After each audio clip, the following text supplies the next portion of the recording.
This video is an auditory experience. Please use headphones for the most enjoyment.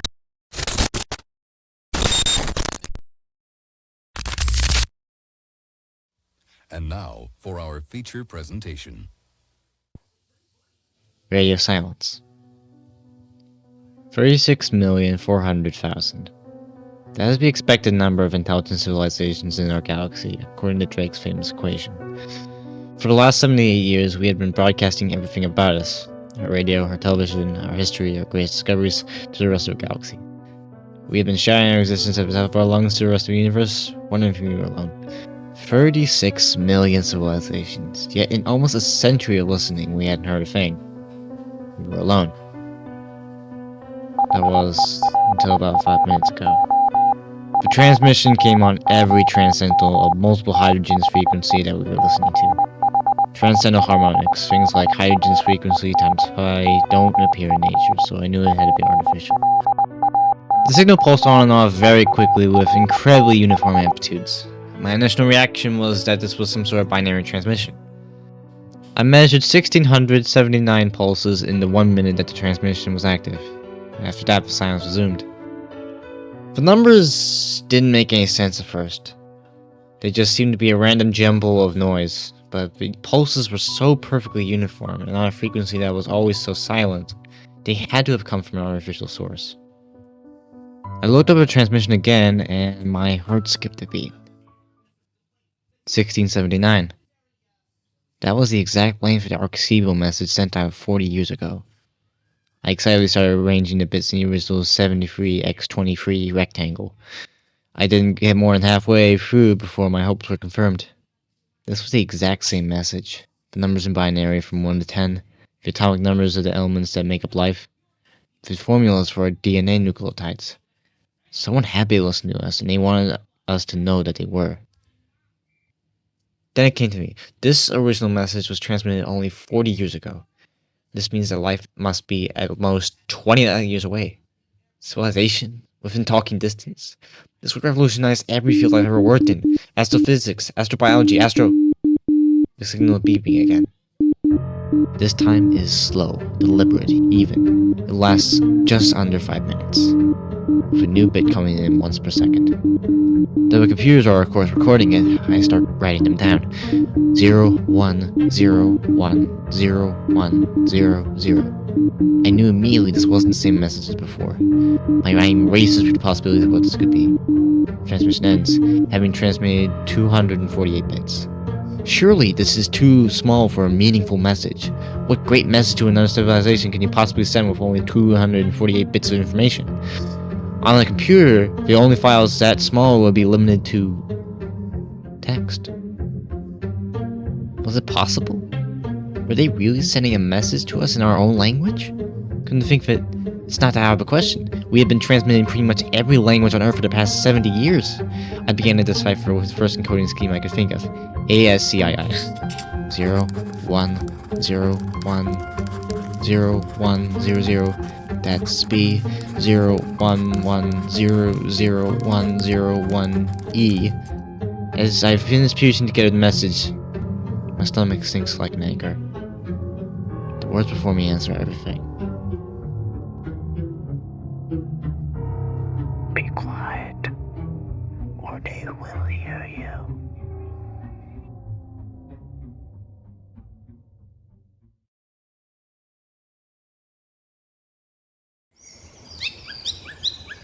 Big Top.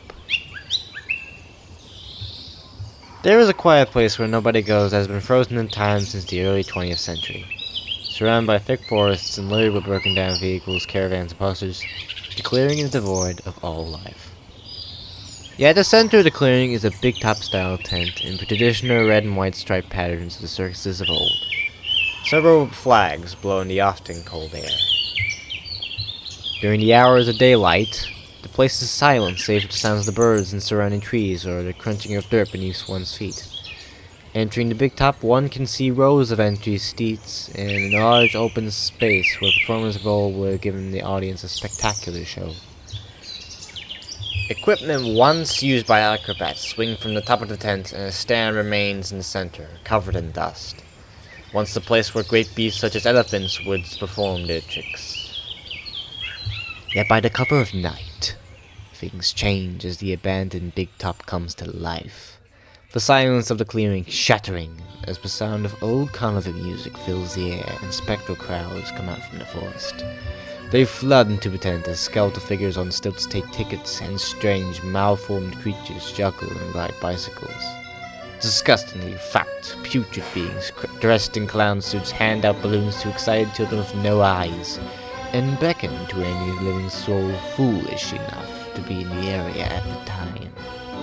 If one enters the Big Top, they are directed to sit down in the crowd. The whole place buzzing with activity as headless attendants hand out buckets of popcorn and candy floss to the crowds. The smell of death, urine, and animal musk dominates the entire arena. Trying to get up results in being shoved back into one's seat. Resistance only causes several of those fat clown creatures to sit around you like spectral bouncers.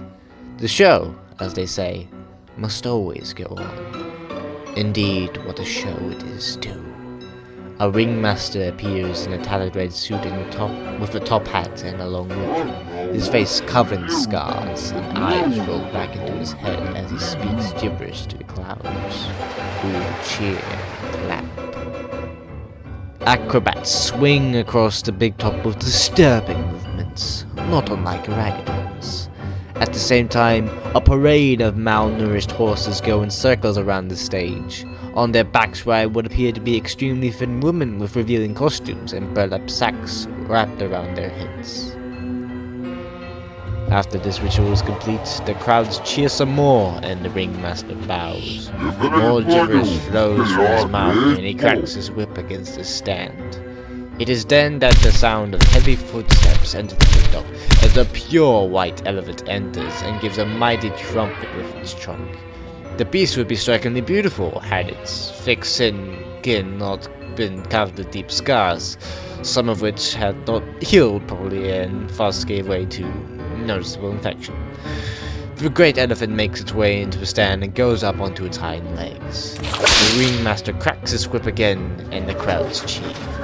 Then the ringmaster bows and the elephant returns from which it came.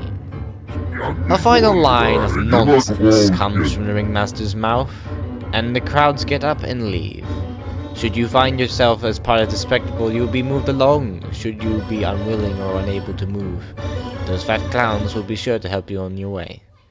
Exiting the Big Top, you are greeted to a final show as those unicycle-riding dwarves now take on the role of fire eaters, and a strong man shows off his might, sporting so much muscle mass it's almost obscene. Finally, you are approached by one of the skeletal figures on stilts. Should you be brave enough not to flee, the figure hands you a ticket and gives you a smile before leaving. That is when you should also think of leaving, for by the time the sun rises again, the crowds will have returned to the forest, and the Big Top will once again be empty, as the morning birds begin to play their tune. Hey, just want to ask of a favor real quick. My videos haven't really been performing very well lately on YouTube, and I think it's because people aren't actually liking them or commenting on them enough. So if you enjoy my videos, please do leave a like, as it really does help me to get my content out to more people. Thank you very much, and now, our final story. Growl. My dog has always been kind of overexcited, running up and down the corridor, jumping all over our guests, relentlessly barking, and so on. I'm aware it's probably my fault for not being strict enough and encouraging this type of behavior when he was a puppy. However, over the past few days, he's been very quiet. A bit too quiet. He's always hiding under the bed or behind the curtains, and sometimes he even tries to hide under our linens, which is unusual since he's never been allowed on the bed. Up until today, I just shrugged it off. It was peaceful not having him running about all the time, but right now, he won't come out from under a few boxes laying on top of an old pallet in the basement. It's been a couple hours already, and all I've managed to get out of him is this strange, unnatural growl whenever I try to get close to the boxes. Maybe he ate something that didn't sit well with his stomach. All I know is that it doesn't sound like him at all. I flipped the light switch on, but the light bulb blew, causing the growling to start again. He sounds so angry, and I'm worried that he might be hurt. I decided to lay flat on my stomach and reach out to him in the pitch black darkness, hoping to grab his collar. As my eyes slowly adjust to darkness, I feel his warm breath on my hand, joined by the slight yet eerie vibration of his golden growl. He's never bitten me before, but I can't shake off the sense of dread as I move my hand in closer. Suddenly, I hear a dog yelping from the opposite side of the basement, and I instinctively turn my head around, only to notice my dog curled up in the corner, staring at the creature bearing his sharp teeth from under the boxes. Look under the boxes.